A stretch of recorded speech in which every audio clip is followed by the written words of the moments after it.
रुद्राक्ष कितना दाना का पहनेंगे तो ठीक रहेगा, कितनी बार माला पे जप करेंगे तो अच्छा रहेगा, कितनी बार दया मांगेंगे, दाहिने बैठ के मांगेंगे कि बाएं बैठ के मांगेंगे। हुआ होगा आपके साथ ऐसा मन में, जैसे कोई बच्चा सोचता है कि हम मिठाई खाएं कि टॉफ़ी खाएं, वैसे हमारी मानसिक स्थिति होती है। जिस दिन हम शिव को गुरु बनाते हैं उस दिन हमारे मन में ये सारी बातें आती हैं। आज हमारे मन में ये बात आती है कि मन जब श्वासों के साथ नहीं चलकर मंत्र के चैतन्य में ठहर जाता है तो क्या होता है। देखिए, वही थे हम उस दिन, वही हैं आज हम। अंतर कितना आया। महादेव दिखाई नहीं देते कहीं, महादेव का शरीर कहीं दिखता नहीं, लेकिन उसी महादेव का जो सूक्ष्म सत्ता है, मानवीकरण में नाम कहलाया महादेव, और उन्हीं की शक्ति का जो मानवीकरण हुआ उसका नाम कहा गया भगवती माँ काली। तो वो दिखाई नहीं देते, लेकिन उनका ज्ञान जो उतरता है पता भी नहीं चलता। ये कैसे होता है? वैसे ही जैसे एक छोटे से बच्चे को बड़ा होने के लिए कोई प्रयास नहीं करना पड़ता, वो अनायास ही बड़ा होता चला जाता है। आप ही की आंखों के सामने वो बड़ा होता है, लेकिन आपको पता चलता है कब बेटा बड़ा हो गया इतना बड़ा? जो गोद में खेल रहा था मेरे, वो इतना बड़ा हुआ कब? पता ही नहीं चला। हर पल वो बड़ा हो रहा था, मेरी ही आंखों के सामने बड़ा हो रहा था, लेकिन हमको पता नहीं चला। ठीक वैसे ही शिव से दया मांगना, शिव से चर्चा करना और शिव को प्रणाम करना, शिव शिष्यता का ये भाव मेरे ही मन में, आप ही के मन में कब अंकुरित होता है, पल्लवित होता है, पुष्पित होता है, हमको पता ही नहीं चलता। और एक दिन हमारे मन की दशा और दिशा दोनों बदल जाती है। साहब ने कहा कि मैं नहीं जानता कि इस संसार की दशा और दिशा शिव के बगैर कैसी होगी, लेकिन ये मैं जानता हूँ कि शिव के साथ ये मानवता सबल होगी, सुवासित होगी, शिवमय होगी। महादेव को अपना गुरु बनाया है हमने आपने। जैसा आता है, जो आता है खुद करिए। हमेशा दूसरों पर निर्भर रहने की आदत ठीक नहीं, क्योंकि अगर वो नहीं मिला तो आपका काम फिर रुक जाएगा, और महादेव का काम नहीं रुकना चाहिए। हम रहे ना रहे, आप रहे ना रहे, लेकिन महादेव की शिष्यता का दिया तो जलना चाहिए, हर घर में जलना चाहिए। भैया अनु जी ने कहा कि हम बड़े मैदान में मिले, हाँ मिले, लेकिन उससे पहले ये सुनिश्चित हो जाना चाहिए कि क्या हमारे इस स्थान पे हर घर में शिवशिष्टता का दिया जल गया। क्योंकि हर घर में अगर नहीं जला तो भीड़ इकट्ठी करने से कोई फायदा नहीं। अगर हर व्यक्ति शिव का शिष्य नहीं हो सका तो हंगामा खड़ा करने का कोई मतलब नहीं। भीड़ कभी भी व्याकरण नहीं होती इस बात की कि कितना बढ़िया कार्यक्रम हुआ। व्याकरण इस बात का है कि कितने लोगों में शिवशिष्टता उतरी।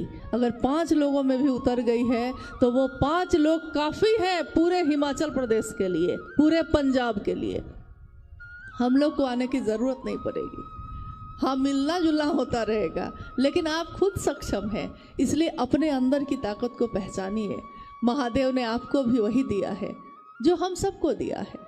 साहब ने यही चेहरा, यही बात, सर्वोत्तम पक्ष जो है हमारा आपका दिखाया। उन्होंने कहा कि गुरु अपने शिष्य के सर्वोत्तम पक्ष को उजागर करते हैं।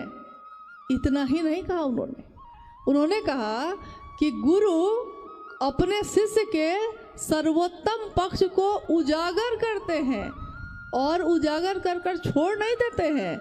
उजागर करके परमात्मा से उसका ऐक्य सुनिश्चित करते हैं, परमात्मा से मिलाने तक की जिम्मेदारी वहन करते हैं। सिर्फ ऐसा करके छोड़ नहीं देते।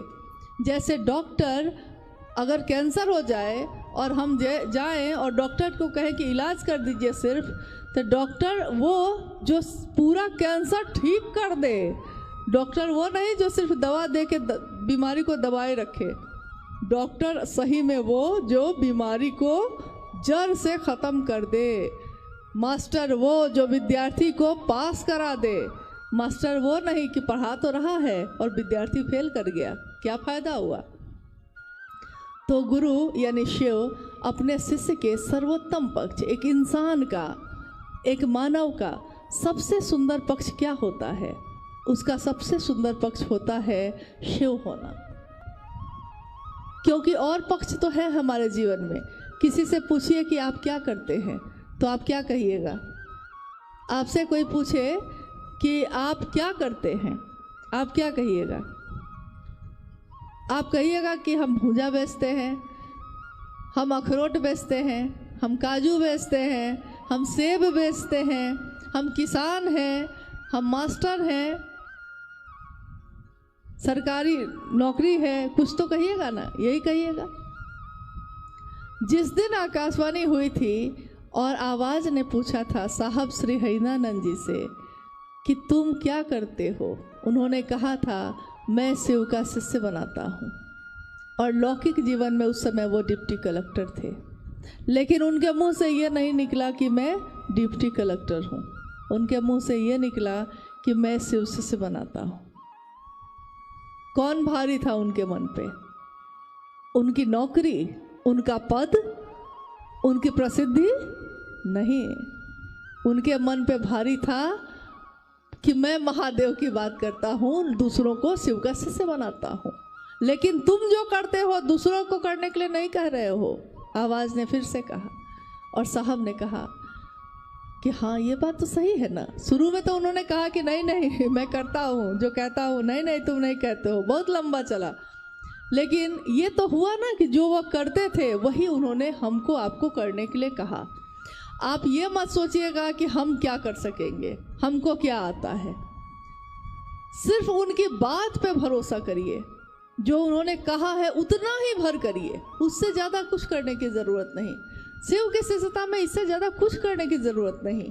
बस आप इतना भर करिए कि भैया हमको जो आता है सो मैंने आपको बताया, आप भी दूसरे को कहिएगा। महादेव से दया मांगिए, महादेव की चर्चा थोड़ा कर लीजिएगा और महादेव को प्रणाम कर लीजिएगा, जैसा आएगा वैसा ही कर लीजिएगा। ये मत सोचिएगा कि हमको संस्कृत नहीं आती है, हमको मंत्र जप करने नहीं आता, हमको पूजा करने की विधि नहीं आती, तो हम कैसे करेंगे। आप सोचिएगा कि जैसा आता है, जो आता है। आप ये बताइए, हमारे घर में मेरे पिता भी, आपके पिता भी होंगे, आपके भाई बहन भी होंगे, मेरे भाई बहन भी हैं। जिसके घर में जिसको जैसा खाना बनाने आता है वैसा ही ना बनाते हैं। आप रोज पड़ोसी को बुला के लाते हैं उसके लिए कि मेरे घर के लोगों के लिए तुम खाना बना दो, ऐसा करते हैं हम लोग? नहीं करते हैं। बहुत लोग घर की सफाई बहुत अच्छे से करते हैं और बहुत लोग खराब से करते हैं, लेकिन जैसा आता है खुद करते हैं। वो दूसरे को बुला के नहीं लाते रोज कि मेरा घर जरा साफ कर दो। मेरा मेरा मेरा, सुबह से चर्चा में बार बार यही शब्द प्रयोग किया गया है। मेरे गुरु शिव, जैसा हमको आता है हम वैसा ही करेंगे, खुद करेंगे। चर्चा करने नहीं आती है तो तीनों सूत्र बोल के उतर जाएंगे। एक दिन तो आएगा, कुछ तो आएगा, जो मेरे मन में आएगा महादेव के लिए हम वही बात बोलेंगे। जो हृदय में है वही बोलिए, अपने मन को खोलिए और हृदय में जो महादेव की दया बरसती है उसी को लोगों को बोलिए, उसी का प्रभाव हो जाएगा। आप ये कभी मत सोचिए कि बहुत सुंदर शिव चर्चा करने वाले कोई भैया दीदी हैं तो वो आएंगे तब होगा, ऐसा कभी नहीं होता। कोई सुंदर बोल सकता है। इसी पे साहब ने एक घटना बताई थी। उन्होंने कहा था कि एक मास्टर जो पढ़ा रहा था क्लास में, इंजीनियरिंग का कॉलेज था और वो क्लास कर रहा था। साहब ने कहा कि मैंने बाहर से देखा उसको बोर्ड पे पढ़ाते हुए कि गाड़ी जो है चलती कैसे है, गाड़ी कैसे चलती है, इसको वो पढ़ा रहा है। लेकिन जब वो बाहर आया तो साहब ने कहा कि आप तो गाड़ी कब से चला रहे हैं? तो उसने कहा कि मैं गाड़ी तो कभी मैंने चलाया नहीं। साहब ने कहा कि आपने इतना सुंदर बताया है, एक एक चीज़ के लिए बताया है कि गाड़ी कैसे चलती है, इंजन कैसे काम करता है, पैडल कैसे मारते हैं, ब्रेक कैसे मारते हैं, आपने सब बताया। तब आप कैसे ये कह रहे हैं कि आपको गाड़ी चलाने नहीं आती? उन्होंने कहा मैं पढ़ाता हूँ लेकिन चलाता नहीं हूँ। तो साहब ने उस दिन कहा कि उस घटना के बाद मैंने सीखा कि कोई ज़रूरी नहीं है कि कोई शिव चर्चा बहुत सुंदर करता है तो वो शिव का शिष्य भी होगा। हो सकता है वो सिखाता होगा अच्छा, लेकिन सीखता नहीं होगा अच्छा, ये हो सकता है। इसलिए कभी भी इस बात के भरोसे बहुत नहीं रहना है हम लोग को कि कौन बहुत अच्छा बोलता है, कौन बहुत अच्छा, जैसा आता है हम खुद करेंगे। तो आज के इस कार्यक्रम में आप सबों से ये वादा लेना चाहते हैं, अगर आप दे सकते हैं तो। साहब ने कभी कुछ नहीं मांगा किसी से, अपने पूरे जीवन में पान की एक खिल्ली भी नहीं खाई, और मांगा भी तो क्या मांगा, मांगा कहा कि अगर मुझको दे सकते हो तो एक शिव का शिष्य देना। शिव शिष्यता की घोषणा जहाँ भी होती है साहब की उपस्थिति वहाँ होती ही होती है, क्योंकि शिव के शिष्यता में उनके प्राण बसते हैं। हमारे साहब ने हम सबके जीवन की दशा और दिशा को बदल दिया। हम उनको कुछ नहीं दे सके, हमारे पास कुछ नहीं था, हम क्या दे सकते थे, लेकिन उन्होंने जो करुणा बरसाई है उस करुणा का कोई हिसाब नहीं। माँ की ममता का कोई कर्ज नहीं उतारा जा सकता, और शिव की शिष्यता का दान जिसने दिया हो उसके बदले में शिव का ही दान दे दिया। उसके बदले में हम लोग उनको क्या दे सके? कुछ भी नहीं। हम अगर सोचते हैं कि वो शरीर में होते तो ऐसा होता कि सब ठीक होता, नहीं। शरीर में रहने पे भी जो गड़बड़ थे उस समय भी गड़बड़ थे, आज भी हैं।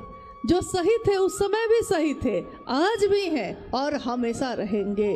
शिव के शिष्यता की मूल धारा हमेशा पावन है, पावन ही रहेगी। रास्ते की गंदगियां उसमें शामिल होंगी, लेकिन उन गंदगियों से इस पावन मूल धारा पे कोई प्रभाव नहीं पड़ेगा। शिव कैसे से अपने साहब और दीदी की उंगली थामे, अपने साहब और दीदी के संकल्प को बार बार याद करते हुए अपने गुरु शिव की महिमा का गान अपने इस जीवन में पल प्रतिपल करते ही रहेंगे। चाहे वो किसी भी स्थिति में होंगे, मजदूरी करते हुए, रिक्शा चलाते हुए, या बहुत बड़ी कंपनी के मालिक बन के भी, किसी भी स्थिति में जो शिव का शिष्य होगा वो अपने शिव के शिष्यता का प्रसार करता ही रहेगा। ये कभी बंद नहीं होगा, और किसी के लाख चाहने से भी ये कारवां अब कहाँ रुकना है। अकेले चले थे साहब, एक दिन लोग मिलते गए, कारवां बनता गया, और आज ये कारवां इतना बड़ा है कि जिसकी गिनती आप नहीं कर सकते। लेकिन काम बहुत बाकी है, काम बहुत बाकी है। हम लोग सिर्फ इस बात के लिए खुश नहीं हो सकते कि जब एक कार्यक्रम हो तब तो हम लोग इकट्ठे हो जाते हैं, लेकिन जब आप थोड़ा सा निकलिए बाहर और आप देखिए कि कितने लोग ऐसे खड़े हैं जो इंतज़ार में हैं, प्रतीक्षा में हैं, आप कब आइएगा उनके पास, आप कब बोलिएगा। हम अपने अपने चर्चा स्थलों पे, साप्ताहिक चर्चा स्थलों पे हर सप्ताह जाते हैं, 10 के 10 आदमी ही फिर से जाते हैं, उतनी ही बात करते हैं, लौट आते हैं।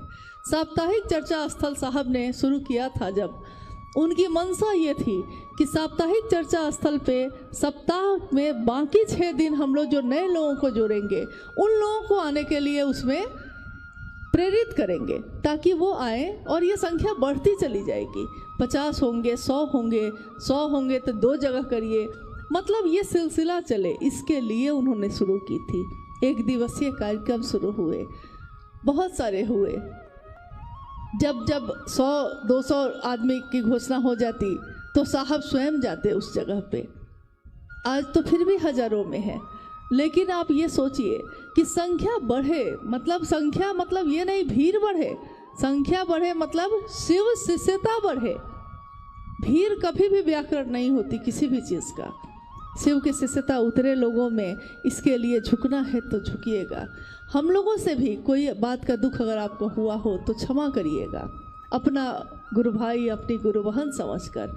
लेकिन एक वादा है कि अपने गुरु के काम में हम लोग मिलते ही रहेंगे, हमेशा अपने साहब दीदी की बातों को दोहराते ही रहेंगे और महादेव के तरफ चलते ही रहेंगे। इसमें गति है, इसमें मंजिल है और इसमें बल है, क्योंकि आदेश गुरु का स्वयं है। तो आज के इस कार्यक्रम से अब हम लोग भी विदा ले रहे हैं, और अभी के लिए विदा मतलब अलविदा नहीं कह रहे हैं, विदा कह रहे हैं। अभी के लिए फिर मिलना होगा, नहीं जानते कि कब होगा, लेकिन अगर नहीं भी हुआ तो एक स्मृति, एक क्षण जो हमने आपने आज इस समय में गुजारे हैं, ये हृदय में सुरक्षित रहे, मेरे महादेव के बात के लिए रहे, इतना काफ़ी है। हम लोग अपने गुरु के राह में बढ़ते रहें, साहब दीदी के संकल्प को पूरा करते रहें। दुनिया शिवमय हो, हर जगह पे जगह जगह महादेव कोई बोल रहा हो और शिव का शिष्य बन रहा हो, यह दृश्य हमारी आंखों के सामने घटता रहे, हम भी उसके भागीदार बने रहें और साहब और दीदी उसके साक्षी बने रहें।